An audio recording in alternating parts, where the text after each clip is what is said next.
mic. Yeah. All I need is one mic. Yeah. All I need is one mic. Hey everybody, welcome back to One Mic, where I watch shit so you don't have to. And today I'm here to talk about Season 1, Episode 8 of Apple TV's Severance, entitled What's for Dinner? Things are escalating really quickly on this show. This was a pretty eventful episode, and I think that, you know, I mentioned that we spent the first few episodes kind of like world building, and that I really liked what we were seeing there, but then around episodes like 4, 5-ish, somewhere in that range, I was saying like, okay, we've got the world established. We know the questions that need to be answered. Let's start answering those questions as opposed to piling questions on top of one another. And in this episode, I think they did a great job of, I guess, really just setting up the finale. I didn't realize it was only a 9 episode season. I thought it was 10, but there's like a little thing on the Apple TV app or whatever where they'll show you the next episode and it says something like it's the season finale. So I didn't know episode 9 was the season finale, or else I would have come into this one as a penultimate episode expecting something crazy to happen. But lots happen here, lots to discuss. I'm going to try to keep it brief though, as I tend to do. Try to keep it 20 minutes or less, but let's just start with the fact that Cobel getting fired is like the least interesting thing that happened in this episode. This least shocking and that was a very shocking moment. I'm not saying that it was whack. I'm just saying like something that shocking. Like I was completely blindsided by Cobel getting fired, and that's like the least shocking moment of this episode. So there's so much to go over. Cobel gets fired because she failed to tell the board about Helly's attempted suicide, and they found out that she's been hanging out with Mark's sister, and you know, with the whole teaching her how to breastfeed thing. So they got wind of that, and that was it for Cobel. So before we get to kind of like, I think the bulk of this episode, I do want to spend a little bit of time talking about Irv, because we see Irv's Audi in I think 2 scenes in this episode, and we see Helly's Audi in 1 shot. So we're now at the season finale, and we've only seen 1 moment with Dylan's Audi, not even a moment, a shot with Helly's, 2 scenes with Irving's. So there's a whole lot that needs to come to light in this finale, but hey, we're gonna talk about it. So we learned that Irv, in his spare time, he paints, and he rage paints. He's like listening to like what sounds like hardcore rock, metal, whatever you call it. I don't listen to that shit. And he paints this long, dark hallway with a door at the end and a red arrow pointing down. And that's all he does. He just paints this. We don't even hear him talk in the Audi Irving. We don't even hear him talk. He's just painting. He sits out with his dog, and then he paints. That's it. But that does still give us the answer as to, one, why he had that. I've been calling it tar all season, but that explains why he had the blackness under his fingernails. That was the paint, and that also explains why his innie keeps seeing visions of painting, because that's all he does. And that also explains why he keeps falling asleep, because all he does is paint. So he's probably really tired. And then I think we also learned something else about Irving, but I'm going to get to that later when I talk about Miss Casey, a.k.a. Gemma. So it's the same hallway that we see Miss Casey walk down later in the episode. And she doesn't seem too happy about having to make this walk. I'm really actually curious about what happens down here, wherever she goes down to. I don't even want to call it a theory. It's like a loose kind of just like maybe this is what it is kind of deal. But again, we'll talk about that later because we're still talking about Irv. Let's see, where did I leave off here? So actually, no, I do kind of want to get into what happened with Miss Casey, because it ties in to what I want to say about Irv. So Mark is sent to a final, I guess, a quarterly wellness. I called it final. It is final, but it was a quarterly wellness session with Miss Casey.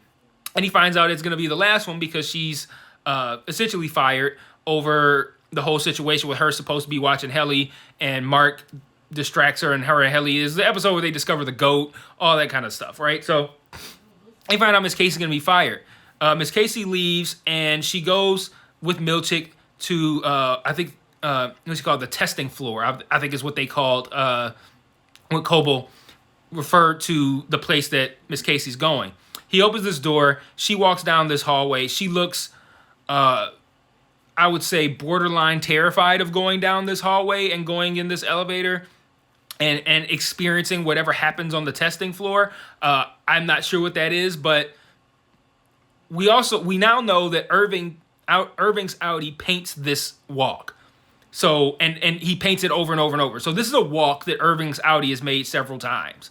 We also see that Irving's Audi doesn't talk, and we also, well, I'm not going to say doesn't talk, but we don't see him talk. We can at least presume that, one, he lives alone, and two, he doesn't do a lot of talking. He just does mostly painting.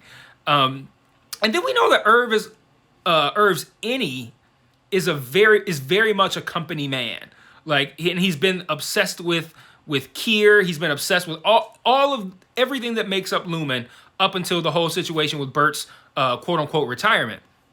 And it makes me wonder if this is some sort of like, almost like maybe like a lobotomy kind of thing that they do here, where like Irv had too many situations that necessitated that he go down there, to the point where now his innie is a total company man, and his Audi is almost kind of just like a mindless person who just sits with his dog and paints the same hallway over and over. He probably doesn't even know why he's painting, because he just sees it, probably because he's been down there so many times. And it makes me wonder if it's some sort of maybe like a reconditioning kind of thing, because Miss Casey goes down there. We know that she is Mark's quote unquote dead wife. There's some sort of traumatic experience there. She goes down there. She's clearly been there before. We also know that we don't know that Irv has a traumatic experience, but I still think it's probably more than likely that him and Bert have some sort of situation on the outside, and maybe he's being like reconditioned too. But whatever the case may be, I don't know what's going on this testing floor, but it's something traumatic, because Miss Casey doesn't want to do it, and Irv just paints the walk over and over and doesn't talk much, and Irv's a total company man. Was a total company man. So lots of interesting things we learn about Irv, and lots of interesting things to ponder over what happens on this testing floor. So, like I said, Mark has this wellness session with Miss Casey. Cobel and Milchick watch, and Milchick notes that it's good that they don't remember each other, which to me says that Cobel doesn't either doesn't feel that way, or was looking for that kind of validation. Like, because the conversation gets very it gets very, not very personal, but it gets a little personal at one point, the conversation between Mark and Miss Casey. And it makes me wonder if the conversation was allowed to go into that direction, to see if it would spark something that would help them remember each other. Nothing happened, and that seemed to be a good thing to Milchick. I don't know if that's a good thing to Cobel, but I guess we'll find out. And then the rest of the episode is basically them unleashing their plan to, well, unleash their innies in their Audi world. Dylan gets his waffle party for them making quota. We start the episode with Helly feverishly trying to make quota in time. Everyone else had done it, I think Dylan said a week ago. They were trying to get Helly there. She gets there. Dylan gets this waffle party, which was preceded by like an egg bar, which Helly thought was surprisingly good. We also see Irv crush one of those eggs in a Kier Egan book, which again is just another sign that he is just totally out on whatever it is that they do. And so Dylan gets his waffle party because they make quota. The waffle party, whatever I envisioned the waffle party to be, whatever you envisioned the waffle party to be, the waffle party was not that. He goes to the perpetuity wing, which we saw in episode, I believe it was 2 or 3 in perpetuity, and he goes into like I think it's Kier Egan's old house, and there's a plate of waffles already there. And for one, the waffles don't even look that appealing, by the way. They look like fucking like Eggos almost, but unappealing waffles are there. He eats the unappealing waffles, and also he has a gift that at this time we don't know what it is, but he eats the unappealing waffles, and written on the plate is a message to go to the founder's bedroom. He goes there, and there's like, it was hard for me to decipher it completely, but like it looked like there was like a whip, and with like a multiple I I don't know, lashes on it. I don't know what you call those things on a whip. Like a sex whip, not like an Indiana Jones whip. The way I reference these things, like a sex whip, not an Indiana Jones whip. Like that should be like the bit that opens the video. Like I'm talking about a sex whip, not an Indiana Jones whip. But it has like these lashes on it, and the ends of the lashes have like virtuous traits on them, which I'm assuming is some Lumen company shit. And he puts on this head covering mask, and exotic dancers come out, like 3 women with masks and a guy, and they're dancing. It's so weird. Dylan bails, and he goes to the security office and goes through the entire, overtime. I can't remember what it was a C word, not that C word. It was a C word, overtime something. And he goes through the whole process to flip them from their Audi version to their Indy version at their various locations. Now, let's talk about the various locations. Irv is at home. Well, actually, we don't know for sure, but Irv is supposedly at home doing his painting. Not too much to see there. Mark is at a book reading for his brother. Who, like, I'm so sick of Rickon in this book. Like, it's just not interesting to me. But he goes to this book reading. Rickon's like, "Yo, you got your book?" He's like, "No, I don't have it," because apparently he's supposed to read along. My reaction was like, okay, no big deal. He can still listen. He doesn't have to read along. But apparently reading along is a big deal to Rickon. He says someone named Rebex is going to be willing to share, and he takes off. Cobel is also at the party. So that raises the